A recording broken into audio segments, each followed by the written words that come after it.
Zayn's mother put it about that her son was one of God's saints, and this belief was strengthened by Zayn's friendship with Hanin. Hanin was a pious man wholly dedicated to his religious devotions, who, having stayed 6 months in the village praying and fasting, would then take up his pitcher and prayer rug and wander about in the desert, disappearing for 6 months and then returning. No one knew where he went, though people related strange stories concerning him, one swearing that he had seen him in Marawi at a particular time, while another swore he'd caught sight of him in Karma at that very same time, though a distance of 6 days' journey separates the two places. People stated that Hanin would meet up with a group of those itinerant holy men who wander about devoting themselves to the service of God. Hanin seldom talked to any of the villagers, and if asked where he went for 6 months of the year, would make no reply. No one knew what he ate or drank, for he carried no provisions on his long journeys. But there was in the village one person with whom Hanin was on friendly terms, Zayn. When meeting him upon the road, he would embrace him, kiss him on the head, and call him the blessed one of God. Zayn too, on seeing Hanin approach, would leave off his horseplay and idle talk and would hasten up to embrace him. Hanin would not partake of food in any house but Zayn's. Off Zayn would go to his mother and ask her to prepare them lunch, tea, or coffee, and there Zayn and Hanin would stay together for hours, laughing and talking. The people of the village tried to learn from Zayn the secret of the friendship between him and Hanin, but he would never say more than the words, Hanin is a man blessed of God.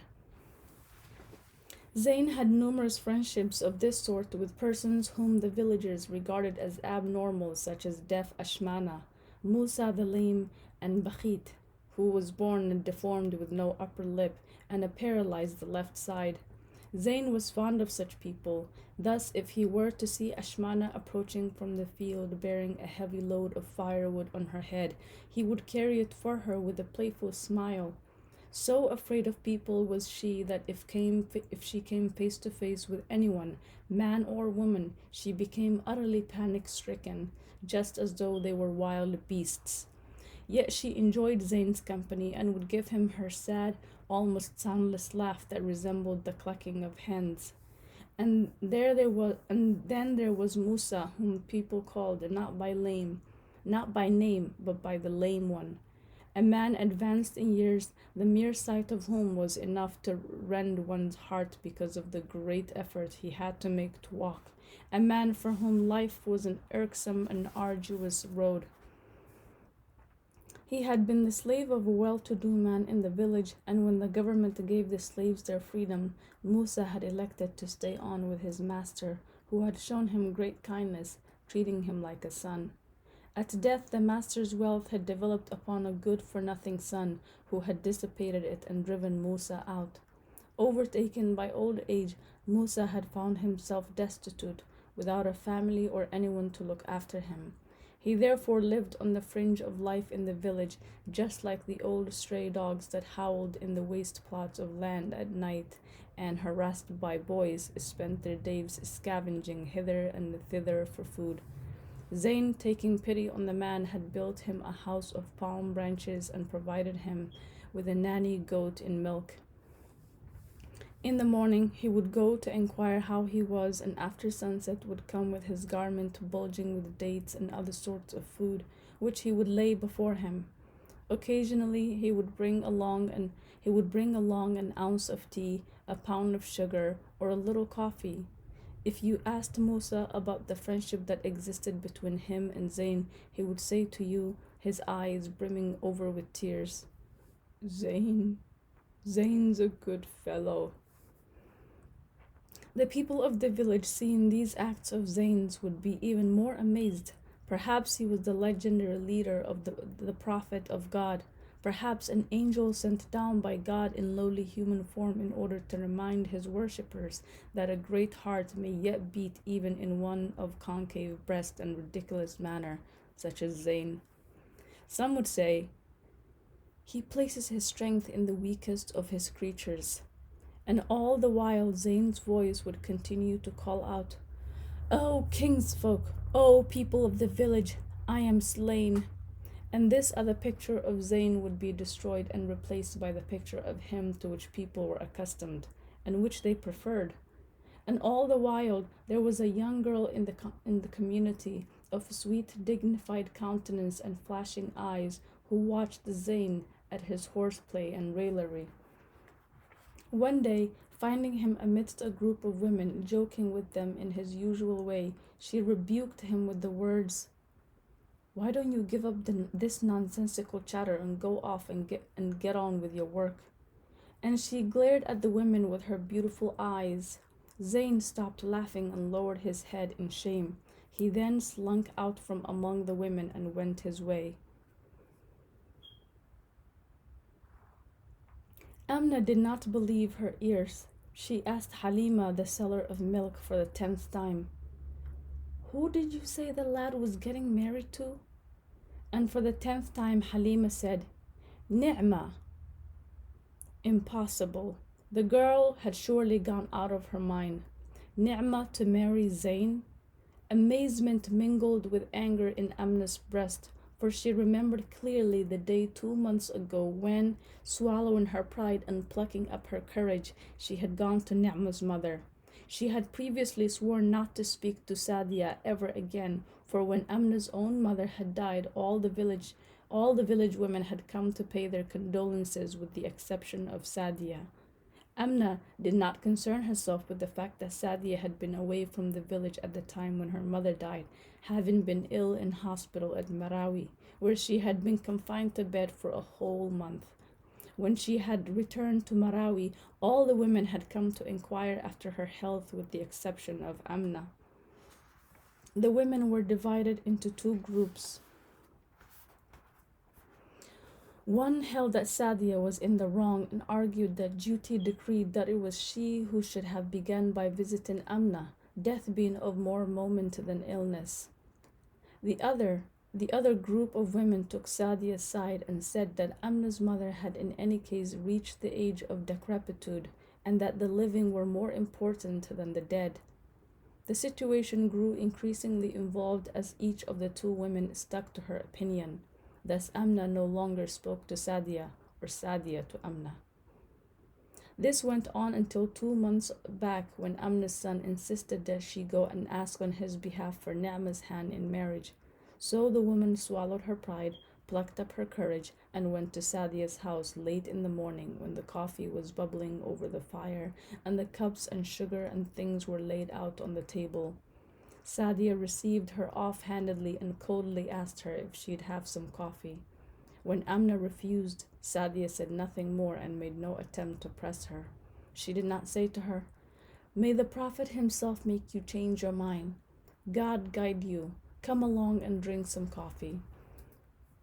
She had said not one sentence more. It had taken a lot of courage from Amna to talk to Sadia on the subject of her son Ahmed and Nema, Sadia's daughter. Calming down, she had swallowed hard and said in a quavering voice, while inwardly cursing her son who had exposed her to all this humiliation, "Sadia, sister mine, I swore that not even a matter of life and death would ever bring me again to you, because you of all people had refused to come and offer me condolences on my mother's death. Yet even so, the true Muslim is indulgent, and thus, sister, I forgive you. The point of my coming to you now, the thing that's brought me along, it's my son, Ahmed. Ahmed's father and I would like to have Ni'mah for Ahmed." When she had finished what she had to say, her tongue felt like a piece of wood in her mouth and her throat had contracted. She coughed nervously twice and her hands trembled. Sadia said nothing. If she had uttered but one single word, Amna would have been put slightly at ease. Sadia always made her feel she was of lesser significance than herself. She was a beautiful woman of noble features, and when you looked at her serene and dignified face, you were made aware of the wealth of her 7 brothers, the vast properties of her father, and the countless date palms, trees, cows, and livestock that were owned by her husband. This woman had three sons who had studied at school and worked for the government. Also, a beautiful daughter who was held in high regard by people and who was much sought after by the young men. This woman, who was over 40 and looked like a young virgin girl, this woman of few words, why did she not say something? At last Sadia raised her long eyelashes and gave Amna a look she did not understand. It contained neither anger nor malice, neither reproach nor affection. In her calm voice, which neither trembled nor was raised, she said, God's will be done. Naturally, the decision lies with the girl's father. When he comes, we'll speak to him. Amna remembered all this. She remembered too how they had later refused, given as their excuse the fact that Nema was still a minor and not of marriageable age. And here they were marrying her to this boorish dolt of a man, Zayn of all people. Amna felt that the affair was an intentional affront directed against her personally. Halima, the seller of milk, became alarmed as she watched Amna's eyes widening in anger. Thinking that Amna had realized she had adulterated the milk, she poured out some more and said to her, Just a little extra to put you in a good mood. The years come and go, year follows year. The Nile's breast, like that of a man in anger, swells up and the water flows over its banks, covering the cultivated land until it reaches the base of the houses at the fringe of the desert. The frogs croak at night, and from the north there blows a humid breeze, bringing with it a smell that is a mixture of the perfume of the flower of the talh acacia tree and the smell of wet firewood, the smell of thirsting, fertile land when it is given water, and the smell of dead fish thrown up by the waves onto the sands. On moonlit nights, when the moon's face is rounded, the water turns into an enormous illuminated mirror over whose surface move the shadows of date palms and the branches of trees. The water carries sounds great distances. Thus, if a wedding party is being held 2 miles away, the ululations, the beating of drums, and the strains of the tunbors and mizmars are heard as though night right alongside your house. The Nile draws a deep breath and one day awake from sleep and lo, the Nile draws a deep breath and one day awakes from sleep and lo, its breast has sunk down and the water has drawn away from the sides, settling down into one large watercourse that stretches eastwards and westwards. From it the sun rises in the mornings and into it plunges at nightfall. As you look across, you see the land extending away, smooth and sated, land on which the water has left shapely, polished tracks in its flight to its natural course.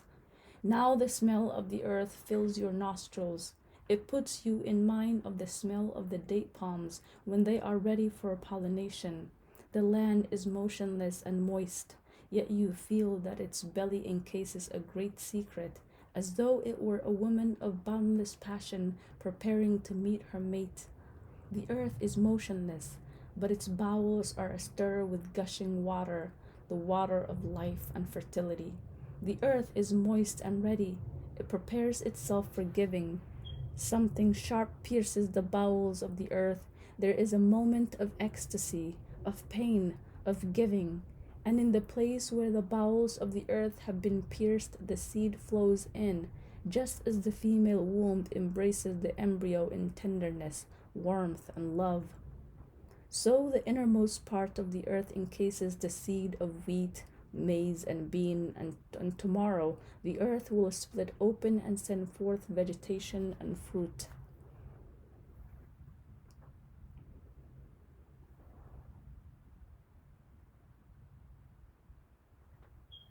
Nema remembered that as a child, when the women used to come on visits to her mother, they would seat her on their laps and stroke her luxuriant hair, which hung down onto her shoulders, would kiss her on the cheek and lips, and would tickle her and hug her to their bosoms. She used to hate it and would squirm about it in their arms. Once she was enraged by the way in which a fat woman was fussing over her, feeling the woman's thick arms encircling her like the jaws of some wild animal, her heavy haunches and pungent perfume. It was as though she were being throttled. She fidgeted and tried to escape from the woman's grasp, but the woman hugged her closely to her breast, swooping down on her face with pinched lips, kissing her on neck and cheek, and puffing at her. Nema then gave her a hearty slap on the face, at which, in alarm, the woman let go and Nema made her escape from the room.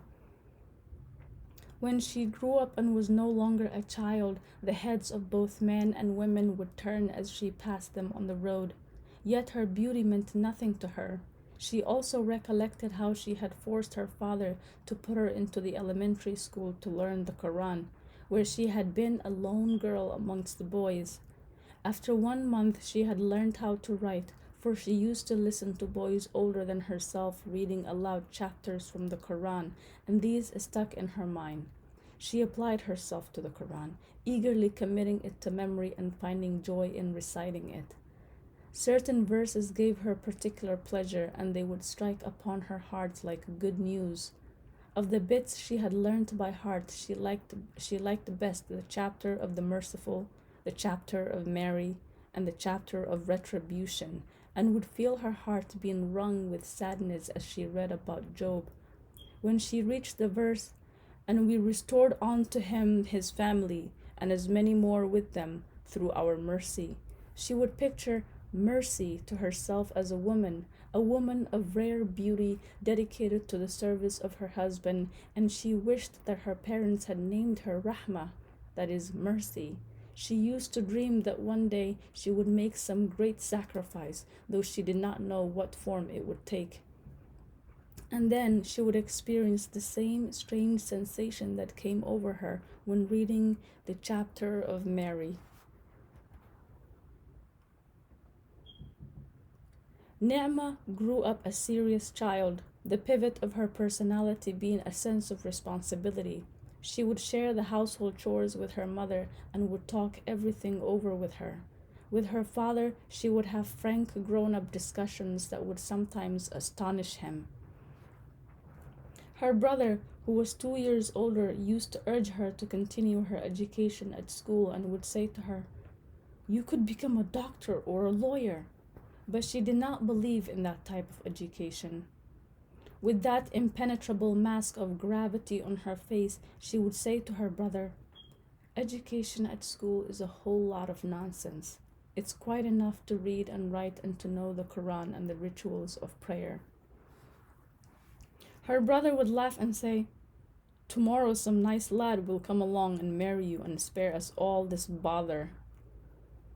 The members of her family would say such things to her with a feeling of trepidation, for they realized that this girl with the grave countenance and the sullen eyes held something within her heart that she concealed from them.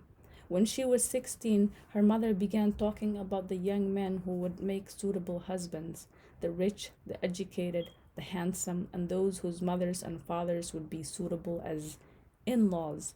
But Ni'mah would shrug her shoulders and say nothing. And when Amna had come to talk to Sadia about Ni'mah marrying Ahmed, and Sadia had said to her, "The decision lies with the girl's father," she had known in her heart of hearts that it lay with no one but Ni'mah herself. She had had to be informed, at which she had shrugged her shoulders and said, "I'm not ready to marry yet." And it was senseless to argue with her, especially as Sadia was not keen on becoming related to Amna's family. Not long after that, another suitor made his appearance, Idris. Many a girl in the village would have been only too happy to be his wife, for he was an educated man. Worked as a teacher at an intermediate school, was of a gentle disposition and well respected locally.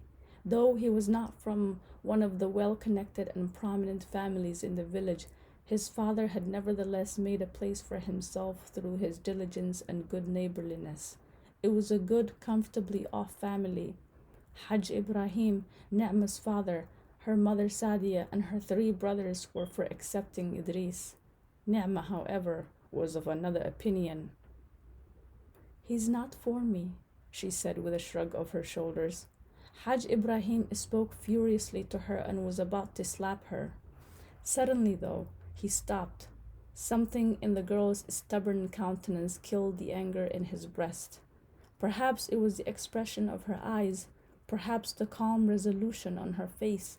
It was as though the man sensed that this girl was neither disobedient nor refractory, but that she was propelled by an inner counsel to embark upon something from which no one could deflect her. From that day on, no one talked to her about marriage.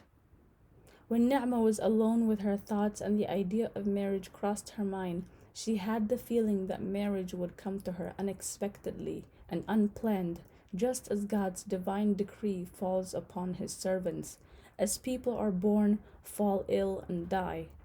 As the Nile floods its banks, storms rage, the date palms produce their fruit each year, as the corn sprouts, the rain pours down, and the seasons change, so would her marriage be, a destiny foreordained by God for her from before she was born, before the Nile began to flow, before God created the earth and all that is on it.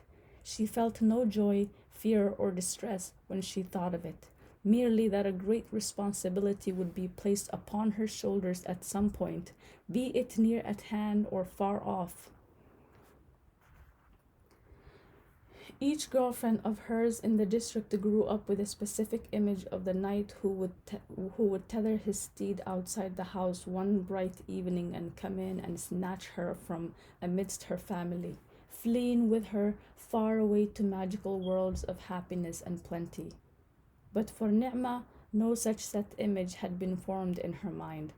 As she grew up, so there grew up with her the idea of an overwhelming love which she would one day bestow upon some man. The man might well be already married with children and would take her as his second wife. He might be a handsome and educated man, or yet a farmer from among the ordinary folk of the village, with legs and feet cracked from having spent so much time wading about in water and wielding a hoe. He could again be Zayn, and when Zayn came to Na'ma's mind, she experienced a sensation of warmth in her heart, of the kind a mother feels for her children. Intermingled with it was another feeling, of pity. She would see Zayn as being an orphan in need of being cared for. In any case, he was her cousin, and there was nothing unusual in the fact that she should feel concern for him.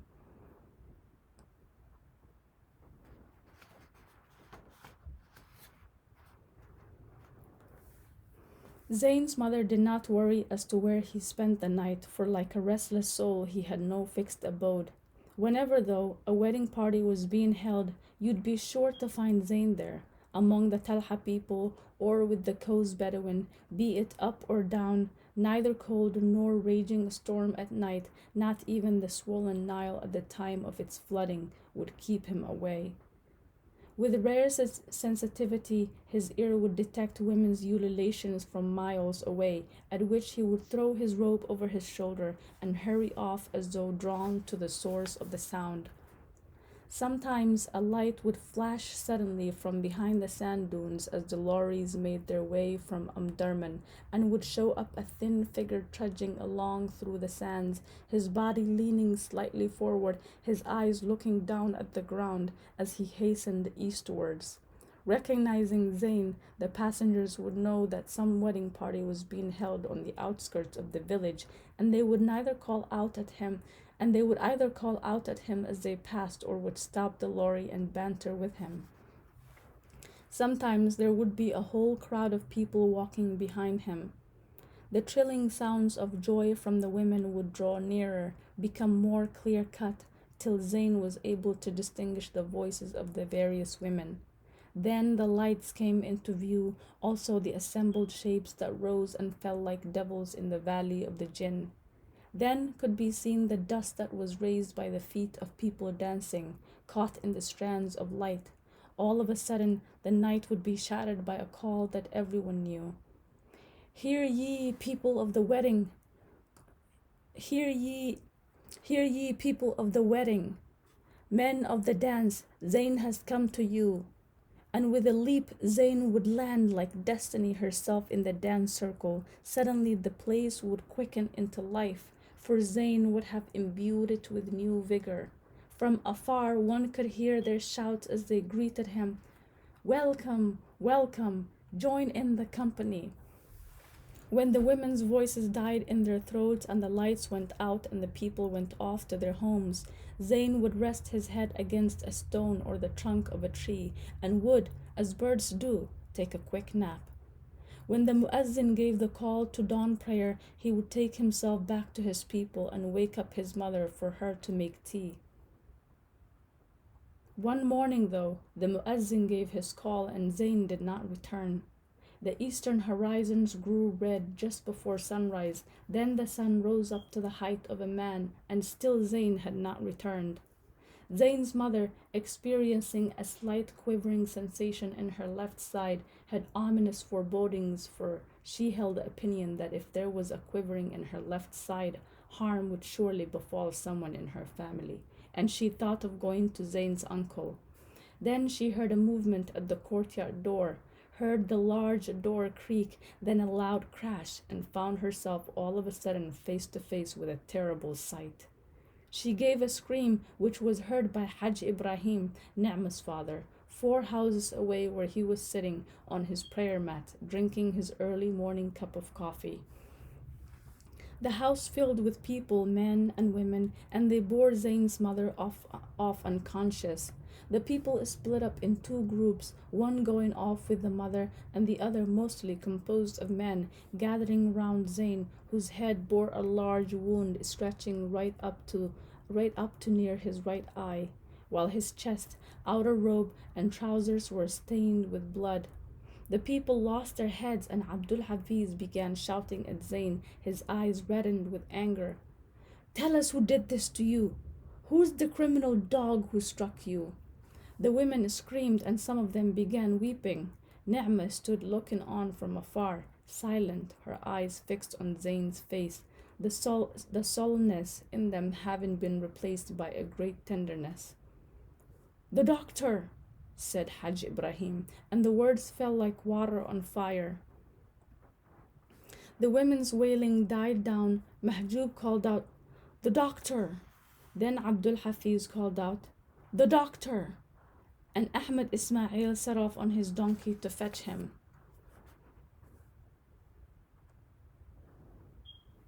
When Zayn returned from the hospital in Marawi after a stay of 2 weeks, his face was sparkling clean and his clothes a spotless white.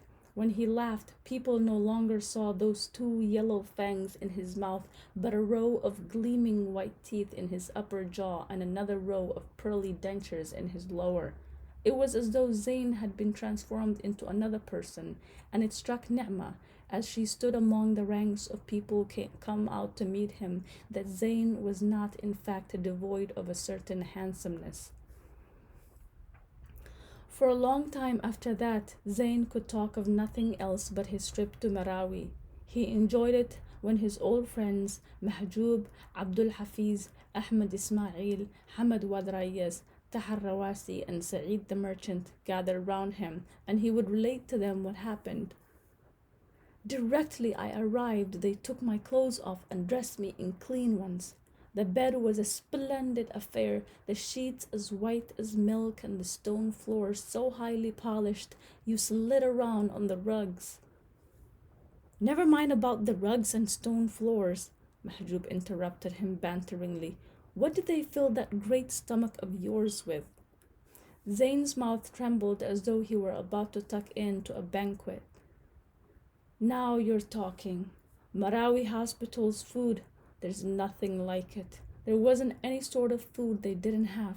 Fish dishes, egg dishes, dishes of roast meat, dishes of chicken. But aren't the helpings in the hospital a bit small?